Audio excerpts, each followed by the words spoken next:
So I am hard on the church, the American church especially. And so sometimes people take their own insecurities and kind of filter my messages as a personal attack.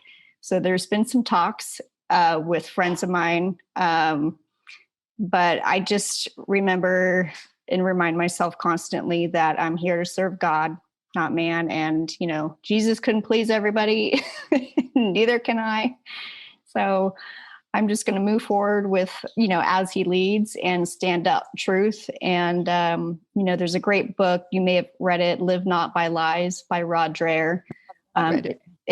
You've got to read it. It's so good. And basically the premise of that book is about going through history and the people that lived under totalitarian regimes in Europe and Russia and so on, and how small groups of people of faith refuse to live by lies, and the lie of communism, the lie of,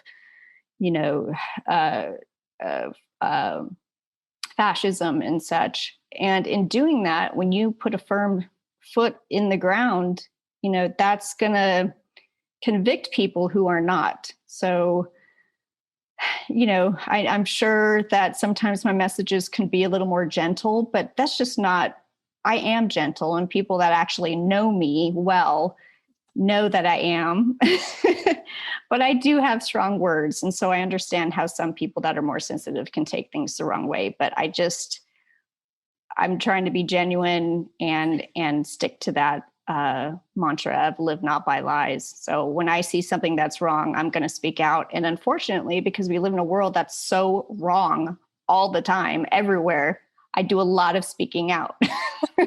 So I definitely am the squeaky wheel in my network of friends.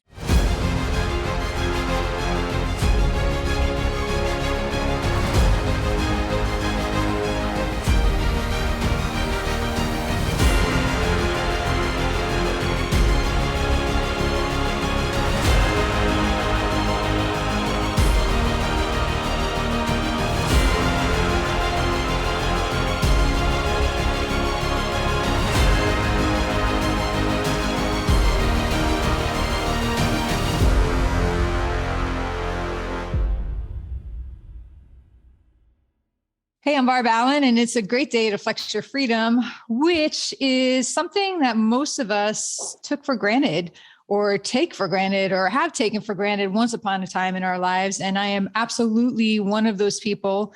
Before my husband served in the military and then died in Iraq, I never really contemplated a world without freedom to move about and do as we want, or what it costs to maintain that freedom, right? So for some of us, freedom, our wake-up call was 2+ years ago when freedom vanished overnight, and then systematically, incrementally over the past 2 years. But then there's others who seem to sort of gleefully surrender it and hand it over on a silver platter, like they've been waiting all their lives to hand this over and are happy to be unburdened of all that freedom. And in the middle somewhere are people just trying to make sense of it all, which can seem hard to do because there's so many hands of this machine that is unquestionably dismantling everything our country was built on. And it can be overwhelming to try to figure it out, let alone know how to respond to it or prepare for it.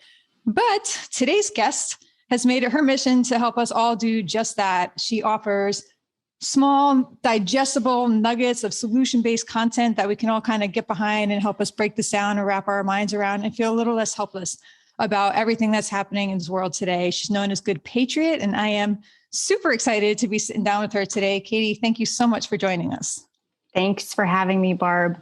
It's a pleasure to be here. Yeah, so tell me, we're going to walk through a little bit first, because I was just telling you before we started this that a lot of people in our community who may not have come across you before, even though you have a huge following, considering the content you're putting out, that you've managed to run the gauntlets and maintain all those subscribers and following is quite the accomplishment. Yeah. Itself, right? But the people that I have connected to your stuff and are like, oh my God, why have I not known her before? She's amazing. She's brilliant. And they just really have the same appreciation for what you're doing that I do. But how did you get started doing it? Like, what prompted you to say, hey, I think I'm going to go put myself out there and do this?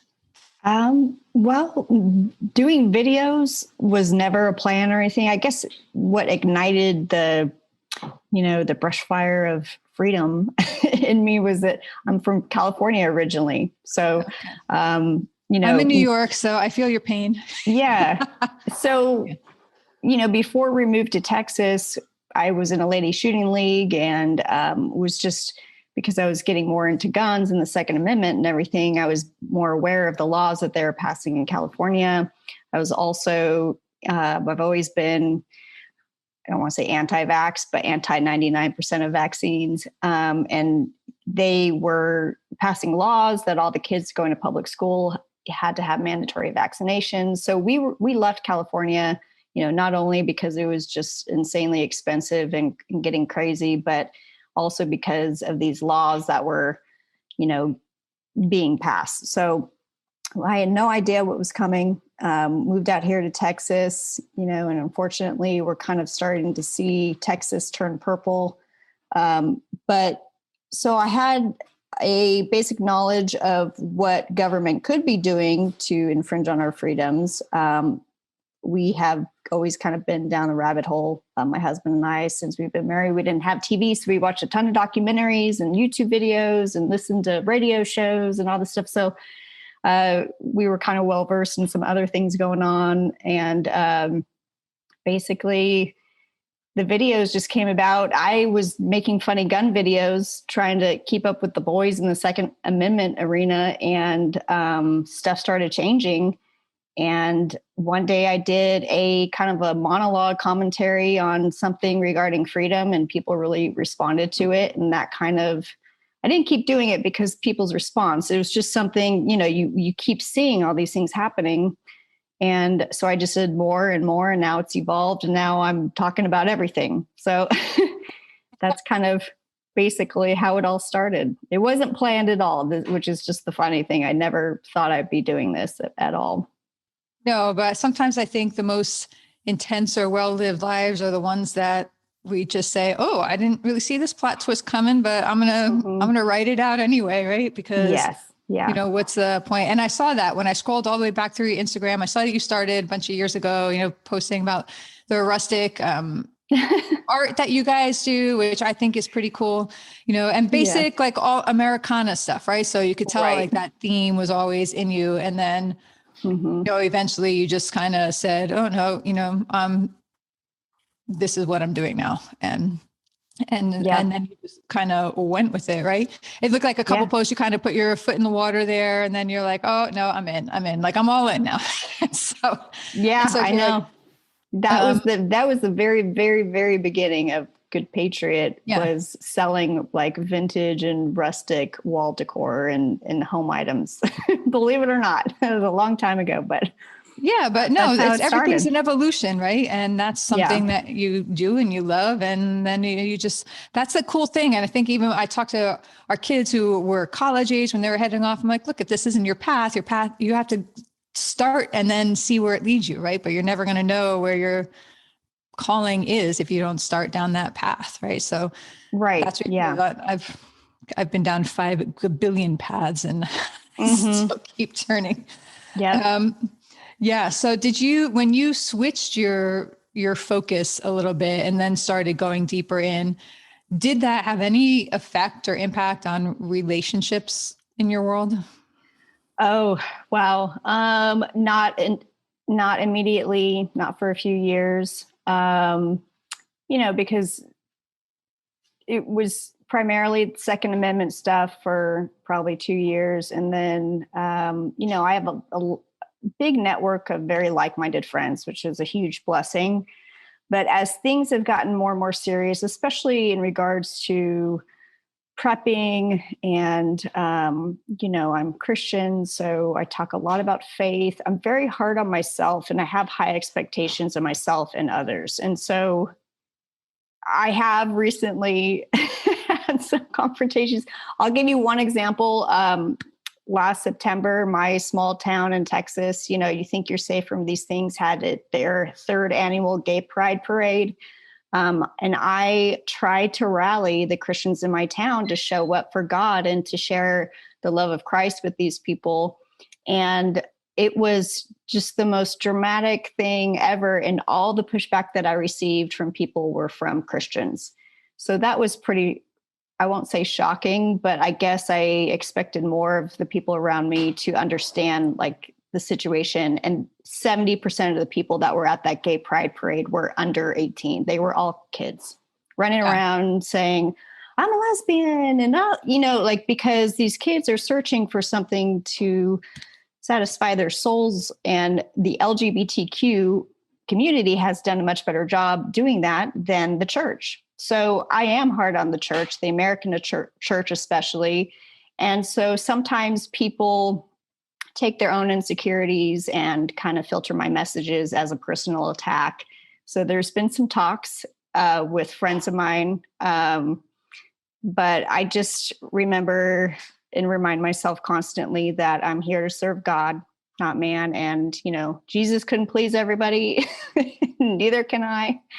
So I'm just going to move forward with, as he leads and stand up truth. And, there's a great book. You may have read it, Live Not by Lies by Rod Dreher.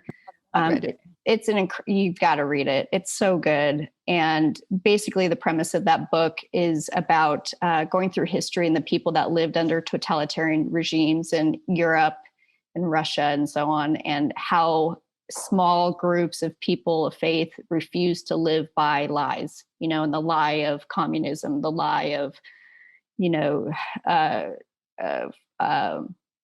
fascism and such. And in doing that, when you put a firm foot in the ground, that's going to convict people who are not. So, I'm sure that sometimes my messages can be a little more gentle, but that's just not, I am gentle, and people that actually know me well know that I am, but I do have strong words. And so I understand how some people that are more sensitive can take things the wrong way, but I'm trying to be genuine and stick to that mantra of live not by lies. So when I see something that's wrong, I'm going to speak out. And unfortunately, because we live in a world that's so wrong all the time, everywhere, I do a lot of speaking out.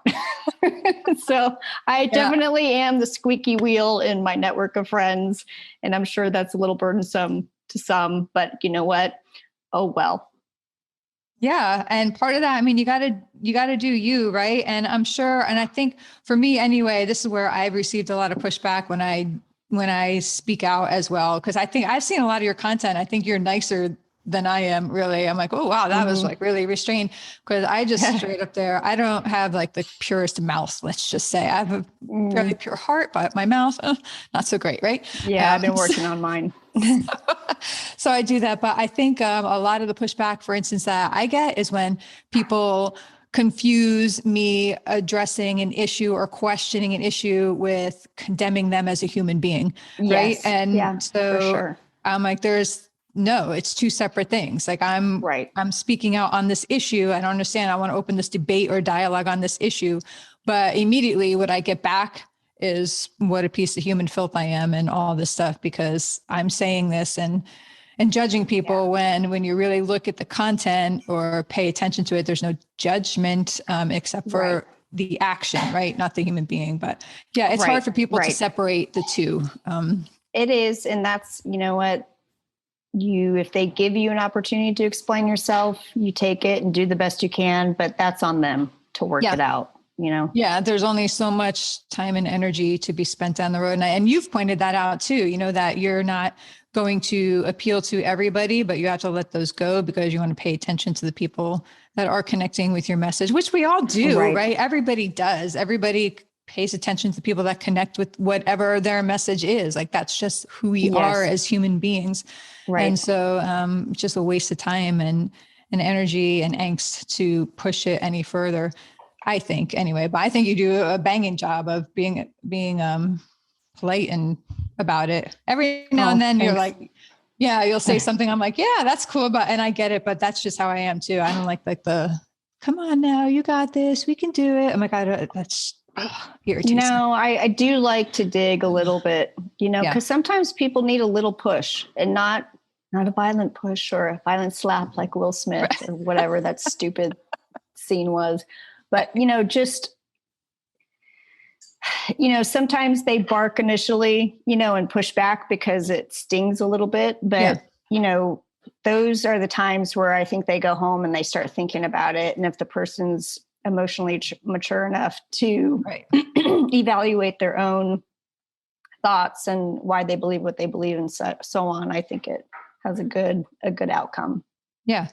So let's get into a lot of the stuff that you speak about now is focus or talks about prepping and how to be prepared. And I remember back in my day, growing up, on the Discovery Channel or whatever, like we would watch this series on preppers and they were like the freaks. Like we were like, oh my gosh, this person. And we'd see these people, I'm preparing, and they would talk about what they're preparing for, right? They talk about, oh, I'm preparing for a comet to hit. I'm preparing for a massive illness or plague to sweep the earth.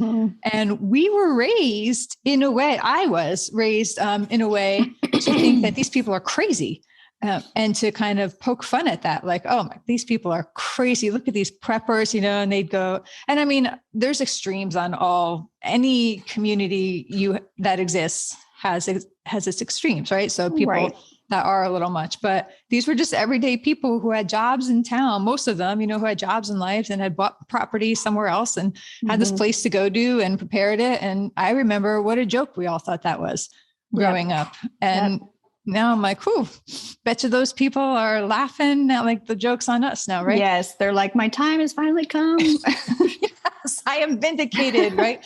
They're the ants and I've been the grasshopper until recently. So how do you define prepping?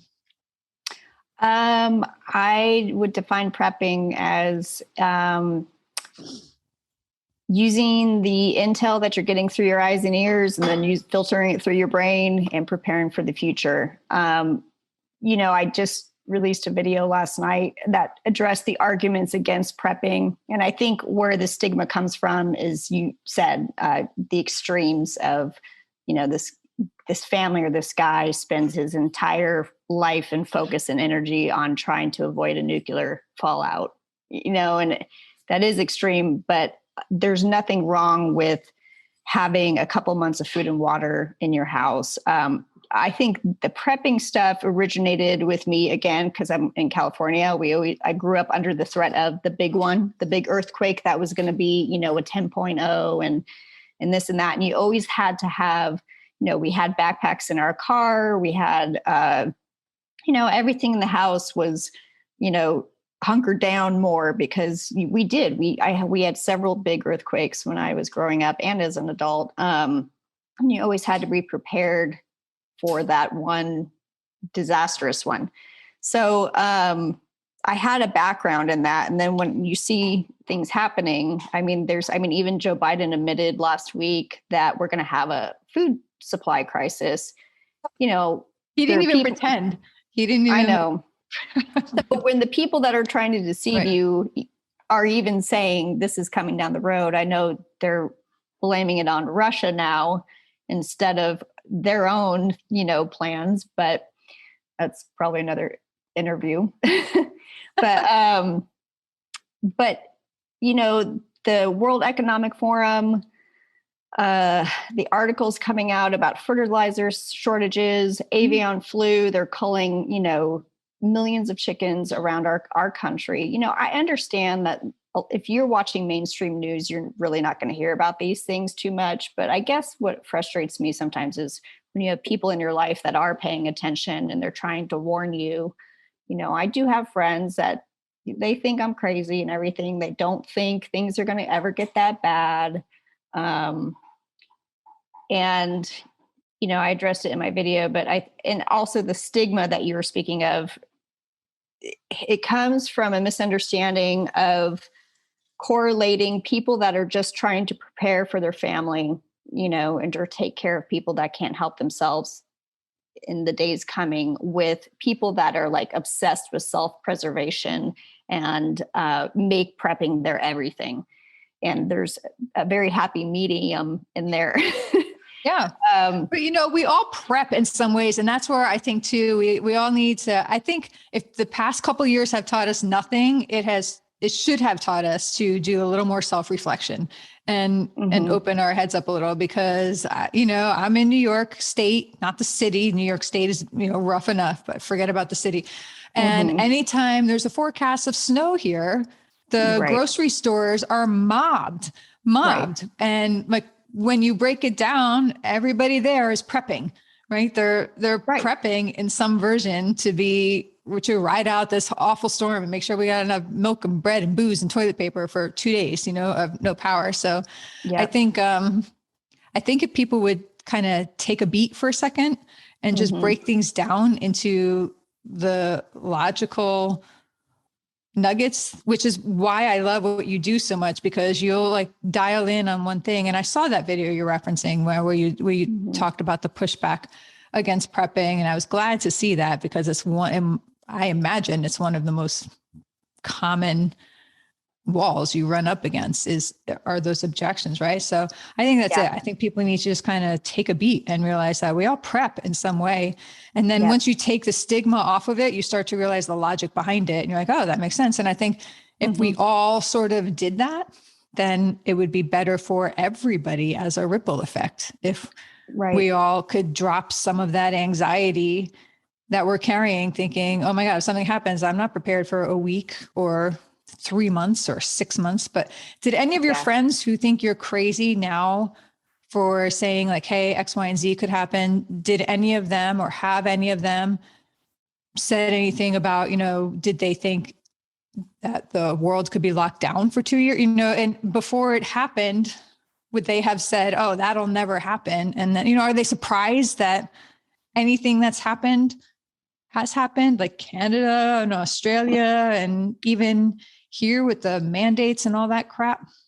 I think, I could put them in 3 groups. I've got friends that totally understand what's going on, friends that kind of do, but they don't really care because they're still just thinking it's never going to get that bad here, and those that just don't even want to hear it.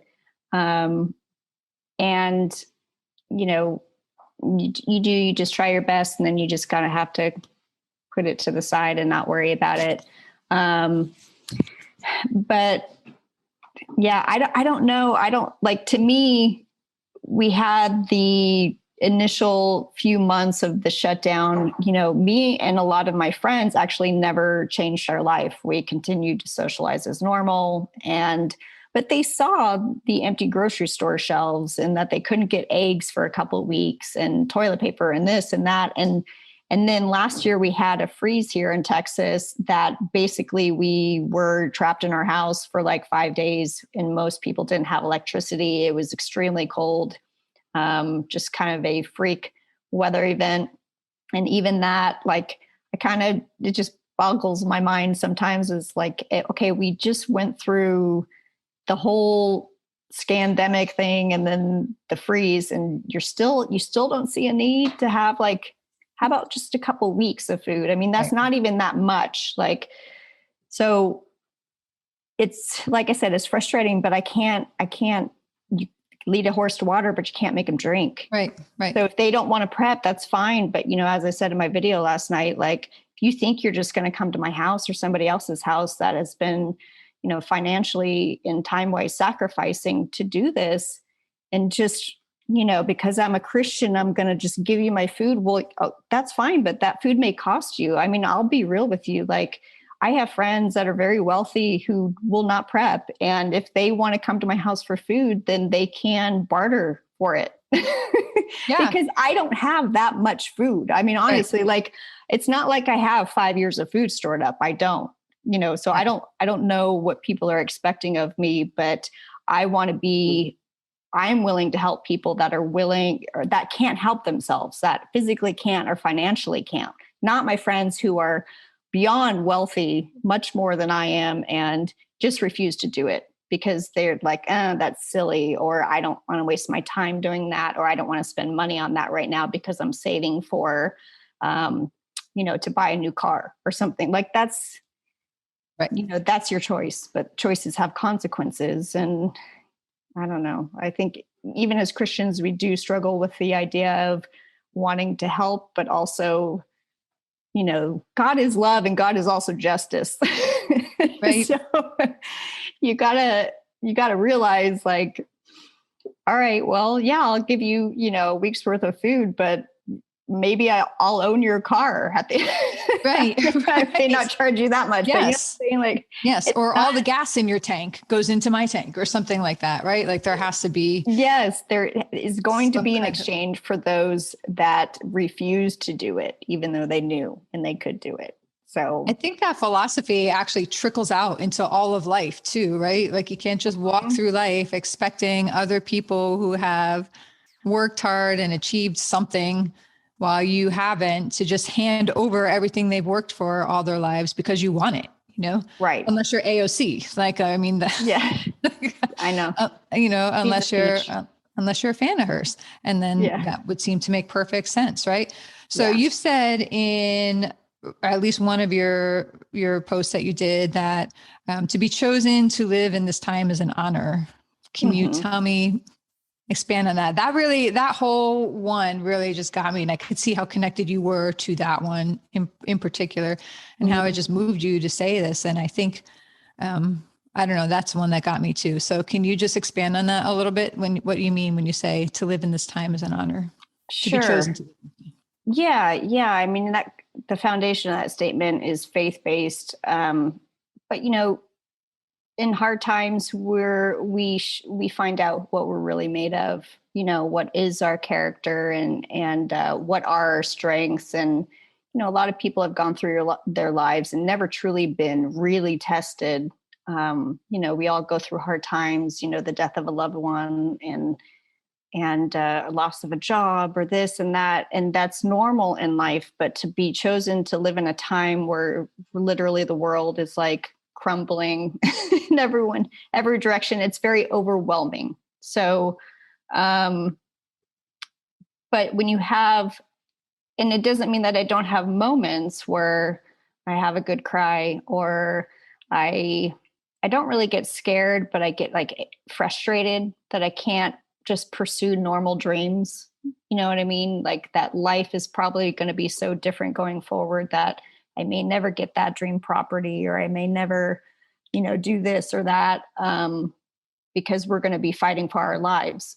But if you think about it, around the world, as Americans, I think it's been so long. We haven't had a war on our own soil in so long. And as our soldiers go out and fight these wars, but we're so removed from it. We don't realize that most of the rest of the world struggles on a daily basis just to put food on the table. And they're going through these things all the time. So as Americans, I guess that post was just about an attitude shift of why is this happening to me, to like, praise God, he's allowing this to happen to me so that I can see my full potential and I can, I guess, like live a life worthy of the kingdom of God, like live a life that isn't just about comfort and obtaining things that you want, but like, I know sometimes in these podcasts, I'm so like scripted in my videos. You get on podcasts, people are like, what are you? Sorry, No, I'm processing. I love it. But We're just going to keep it conversational and yeah. I don't want to, my greatest fear is that I die and I get to heaven and realize I could have done so much more, been so much more. And instead I was distracted by the comforts of the American life. So I guess what I'm saying is this time that we get to experience, although it's going to be horrible and hard in a lot of ways, is also just a huge blessing. It will deepen relationships and deepen our faith and give us opportunities to do a lot of good in the world.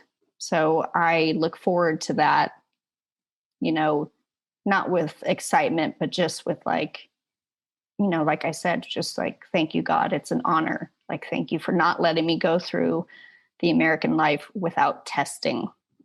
Yeah, I think that makes sense. Well, to me, it makes sense. Some of the most fulfilled people that I know, all of the most fulfilled people I know really are the ones who just continue pushing themselves and never let themselves stay in an area of comfort, and that doesn't mean they don't, we don't take, there's no vacations involved or no moments of just comfort and spoiled and indulgence, but those are moments. Like the most fulfilled people that I know we surround ourselves with are people who don't want to live in those moments, who want to push and challenge and climb, whether that's, athletically or professionally or personally or whatever it is. They're always pushing themselves. And I love those people because it's easy to get complacent and lazy and down. I just went through like weeks of just fucking a garbage shit mood, like feeling, all honesty, like just giving into all the crap and woe is me stuff in my world. Cause that's every now and then I go through that cycle. Right. And if it wasn't for the people that we surround ourselves with, that we learn from and grow from, that just remind you, like,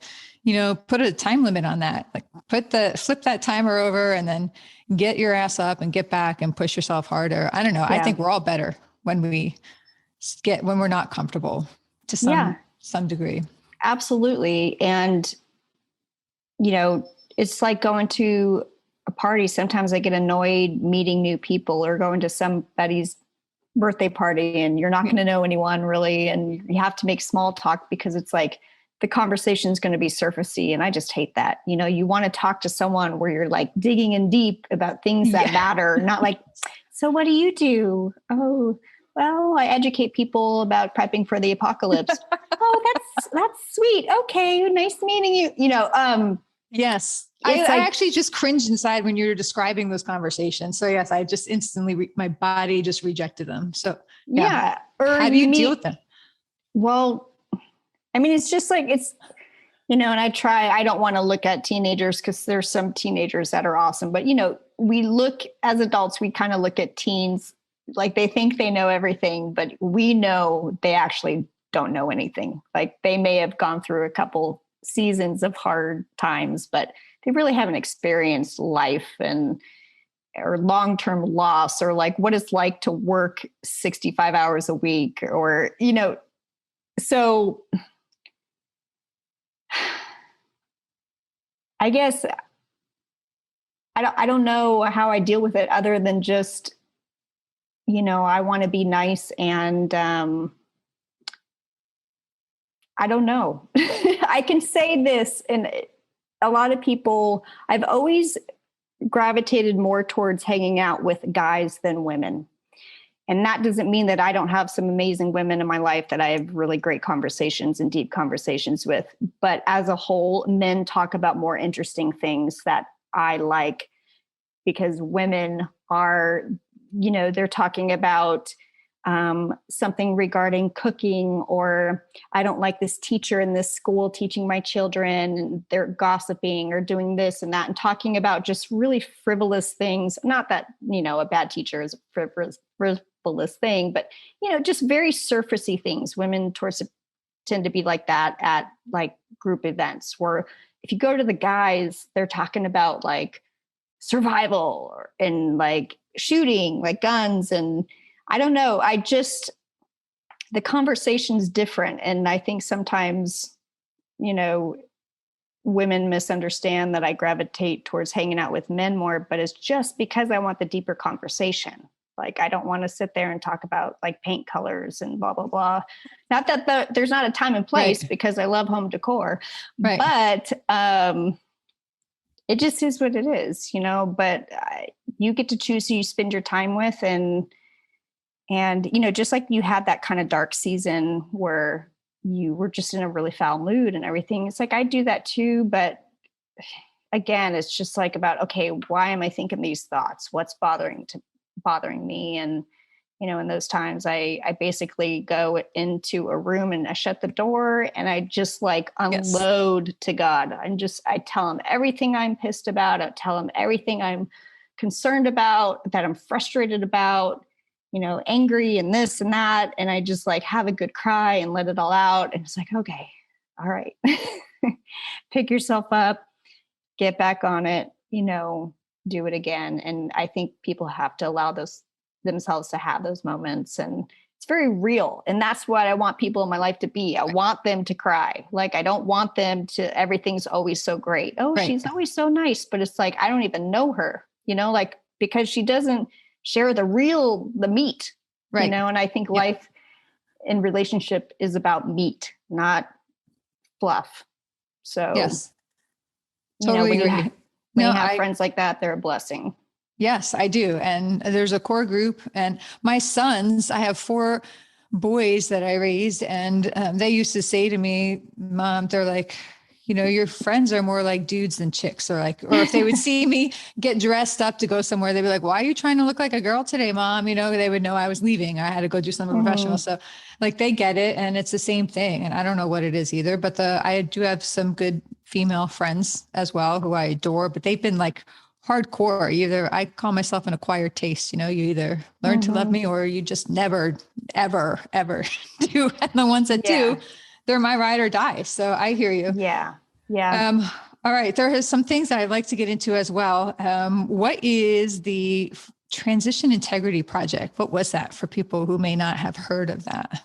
A couple of years ago before the election, basically a group of people got together, all like Democrat pro-Hillary people, and got together and did this symposium fake scenario to see what would happen if the election was fraudulent, or if the election, what would happen if Trump won, what would his following do? If Trump didn't win, what would they do? And with Biden, the same thing. If Biden won, what would happen? Like, they basically went through the best case and worst case scenarios pro Biden, and basically kind of laid out like how they were going to steal the election. I mean, like, in what they were going to do, but they were basically saying everything that they were going to do, that the Trump people were going to do, because everything they do is like, think mirror, it's like, you're racist. No, you're actually racist. You're this. No, you're actually. So yeah, that video was, that was a long time ago, but if I remember correctly, basically, just like they're doing with cyber attacks, they had the cyber attack symposium, just like they did with the pandemic. That's exactly where I was going with this. Yeah. They did the same thing with the election. So like a dry run, like a practice run. Yes, it's a dry run, basically, is what it is. And fortunately, because they keep doing these things, it kind of gives us a heads up. So I did a video, a couple months ago about the cyber attack symposium. I'm like, okay, guys, we know they did it with the Transition Integrity report for the election. They did the pandemic. Now they're talking about cyber attacks. So we need to be prepared for that scenario. What was the time? Do you remember this? And I don't mean to put you on the spot for this, but do you remember the approximate timeline between their dry runs, these symposiums, and the actual event occurring?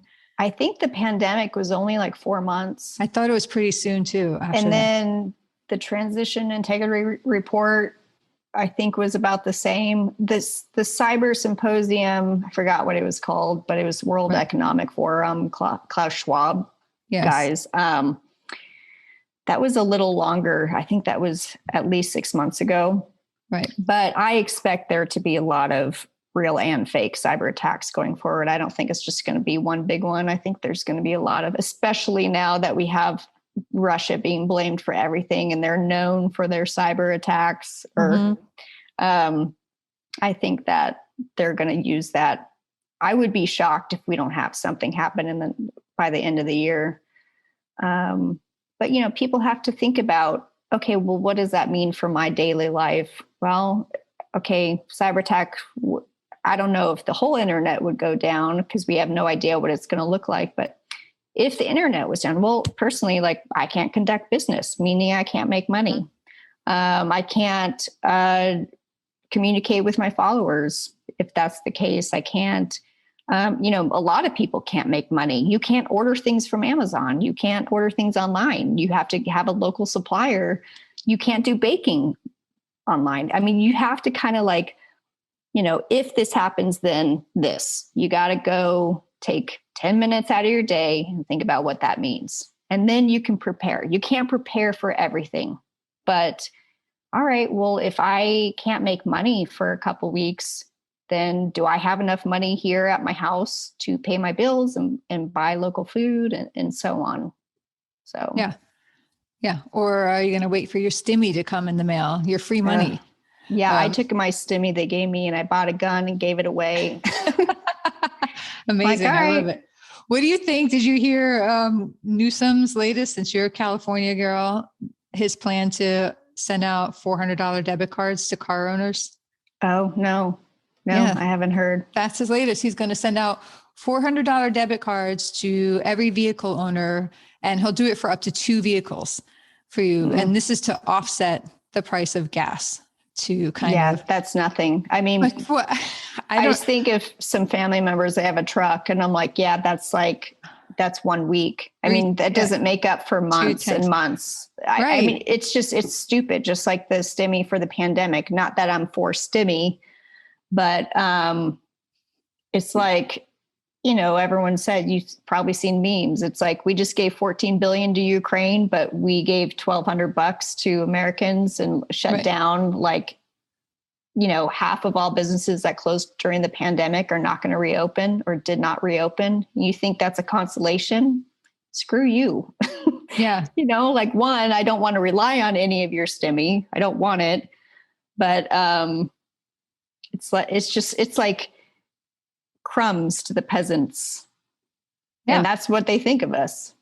Yes. So it is. And it's hard. So what are some of the most common themed anti-good patriot comments you get from people who think that we're crazy, or who are all in on Biden and the Democrat regime? I think I get the most pushback if probably for my stance about LGBTQ. That's a sensitive one because people, again, like you've said, they assume you're judging. And it's like, no, I don't. If you as an adult want to be gay, that's your business. That's between you and God. But you stay away from children. And that's just not a line I will ever allow to be crossed in my personal life. I'll never be for that. And it's not loving to make children think that they're gay when they're 5 years old and tell them they're born that way and that it's okay. And I've heard a lot of testimonies from people that thought they were gay and they say, I wish somebody said, no, you're not born this way. Cause they just thought it was like, oh, well, I have no choice. Then I was, I had to be this way because this is the way I was born. And they're like, had I known that that's not the case, then that would have been very healing for me. And I would have known there was another option. But that is coming on so strong. I think everybody has a heart for protecting children. But I do get a lot of very young people, teens and people in their 20s that react pretty harshly if I bring that up. No matter how loving I bring it up or how logical I bring it up, it's just never enough. They're never going to understand because they've been indoctrinated to think that anybody that doesn't accept everybody is a bigot. So, and there's a difference again. I feel like needing to point this out because there is a difference between saying, I don't agree with this. I don't wrap my mind and my heart around this, but you can still wrap your mind and your heart around a human being who is doing, who isn't inflicting harm on others. Right. But you can still wrap your mind and heart around a human being, even though you disagree with a lifestyle or a choice or whatever you want to. I'm probably going to get slammed for saying it's not a lifestyle. It's not there's so many words that you're not supposed to use, right? I know, but I have, but that's the point. I have 2 lesbian neighbor couples, one isn't that super nice. And one, I just love them. I love them. We're friends, but I don't have to that's so, what the LGBTQ agenda has done is they've made being gay somebody's whole identity. Right. It's just a little tiny slice of the pie. I can love everything about these women, and still not agree with this one little slice. And just like they can love me and not agree with my stance on guns if they felt that way or whatnot. Right. It's like, so again, that just goes into having relationships with people that can go a little deeper and are a little more emotionally mature to filter out, you know, we don't have to agree with everything about each other to still love each other, you know, and that's what people push on you is you say one thing and they're like, oh, you hate gay people and you want them to burn in hell. No, I actually don't want them to burn in hell. And that's why I went to the gay parade. You think I wanted to go to the gay pride parade? Like, no, I didn't, but I care for those people enough to show up, you know, and tell them about God. And then I guess before that, I'd say the biggest thing people kicked back on was anytime I criticized Trump at all when he was president and afterwards, like people just would lose their minds. Every time I questioned him in any way, people were just obsessed with him and would just freak out. So I'm glad that you pointed that out because we make a point as well to try to notice or acknowledge that this pendulum swings both ways, right? There's people who are just as intolerant or just as extreme on one side as the other. Oh yeah, for sure. There's been indoctrination on both sides. So yes, but it was like, I'd tell my husband, you know, before the election, I'd just be like, geez, babe, like I posted something about Trump, like just questioning, or like, you know, that one first debate with Biden and Trump was like so horrible. I was like, stop talking, please. Both of them were just so horrible. It was so gross. It was so immature. And I wrote a post about it and oh my goodness, man, they lost their minds. They were just like, they couldn't believe that I would ever, you know, he has to be that way because of this. I'm like, no, he doesn't. He's an immature little baby. And that's what he acted like that night. And I'm sorry. Like I said in the beginning, I have very high expectations of myself and I do have high expectations of others, especially the president of the United States, to be a big enough man to not act like a child. So that was a horrific debate. That we literally sat there like just cringing and just begging somebody to turn the mics off and just end this because it was a bloodbath. I think that's where a lot of the support left personally that night. I think there were some people who were like, oh, maybe I'll give him a chance. Maybe. And then, they were like, it was horrible. But yes. And then in terms of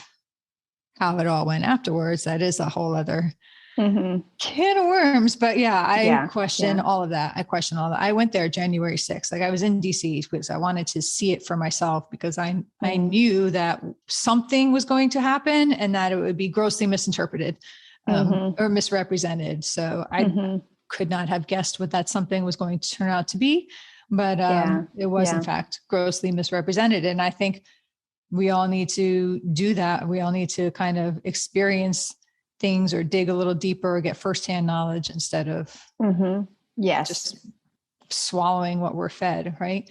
For sure. All right. So one of the reasons we started this platform years ago, and we started it as American Snippets, we evolved into Great American Syndicate and Flex Your Freedom. But a core focus and foundation of this is the American dream, because even now, and maybe even especially now, we think it's important for people to acknowledge that this American dream can and still will thrive if we allow it to. But we know that it looks different for everybody. We all have our own version of it. And a lot of the pushback that we would get is because people assumed we were saying that your dream has to be my dream. And we all have to have the same American dream, right? That picket fence, the 2 kids, the minivan, all that crap. But we know it looks different for everyone. So that leads me to ask you, Katie, what is your version of the American dream? I guess if I thought it were possible to go back and live in the world that I grew up in, where kids could just leave their house for hours and go play in a field, or in my case, an orange grove, and come home at night with 2 parents at the table, eat dinner together, I'm very traditional. You know, I was very blessed. I didn't have a perfect childhood, but I had two parents that loved me and great siblings and just a very well-rounded life. I mean, honestly, my dreams change yearly, but yeah, I mean, I guess if we're going to say specifically what I like, a ranch, you know, with animals and chickens and adopt a bunch of kids and live that life. Absolutely. You know, but I guess what I'm fighting for is just one, for the kingdom of God, whatever that looks like. But two, you know, if we were to go back to that America, like I just want kids to experience the America that I grew up in, because it's not fair to them that they have to deal and navigate all these things as children. You know, as adults, that's, you know, that's life, but kids shouldn't have to make these decisions and go to school fighting daily and you know, being sent to the library for not wearing a mask and reporting to their parents if their teacher says anything about LGBTQ and this, and just a constant struggle. They should just be able to be kids. So I think that's really sad, but we also have it very blessed in America, as I pointed out earlier, that, you know, there are a lot of kids in the world that are just, you know, they're like working in a factory at 8 years old, trying to help their family eat. So, I don't know. I think it's fun to have worldly dreams, but I guess my focus is on like the eternal life after that at this point, because so much is up in the air. And I just, biblically speaking, I think that we're entering into a very interesting time, you know, maybe the end times that the Bible speaks about. So that's kind of my focus, is just to get people to know God and how good he is, and what a difference he can make in a life, especially bringing peace and joy through chaos. I don't know what I would do if I didn't have him in my life. I'd probably go mad. So. Well, interesting is one word to describe what we're in and what is undoubtedly coming down the pike, right? Mm-hmm. At us, because who knows where we're going to go from there. I'm not sure that any election is going to, quote, fix this, right? No. But I do think it can make it worse, you know, so we'll see. But until then, where can people go to learn your content, to get the content? And I'm telling you guys, if you have not already connected with her online and followed her content and learned, and you want to kind of alleviate just a little bit of the anxiety that goes with just feeling unprepared for everything that's coming and constantly in reaction mode instead of just offensive mode, then you definitely want to check her out. Katie, where can they go to find you? My website, primarily goodpatriot.com. And there's a little box. If you're on a laptop, it's the upper right corner. If you're on your phone, it's at the bottom of every page that you can sign up for my email list. So I always like to point that out first, just so if I get shut down on social media, that I have a way to contact you. And then I'm super active on Instagram, then Telegram and Facebook, and post videos to Rumble and BitChute and all that. But yeah, I'm out there. Yeah, at the bottom of every page of my website, there's all my links that go to all my pages. So I've tried to diversify, and so. Awesome. Katie, thank you. Thank you so much for being a part of this and for doing what you do. We really appreciate you. Thank you, Barb. I appreciate you having me on. And Excellent. Thank you for doing what you're doing as well. Yes, it's quite the task. Yeah, I know. It's a blessing and a curse, but I'm glad there's people like you out there doing it. It is. And right back at you.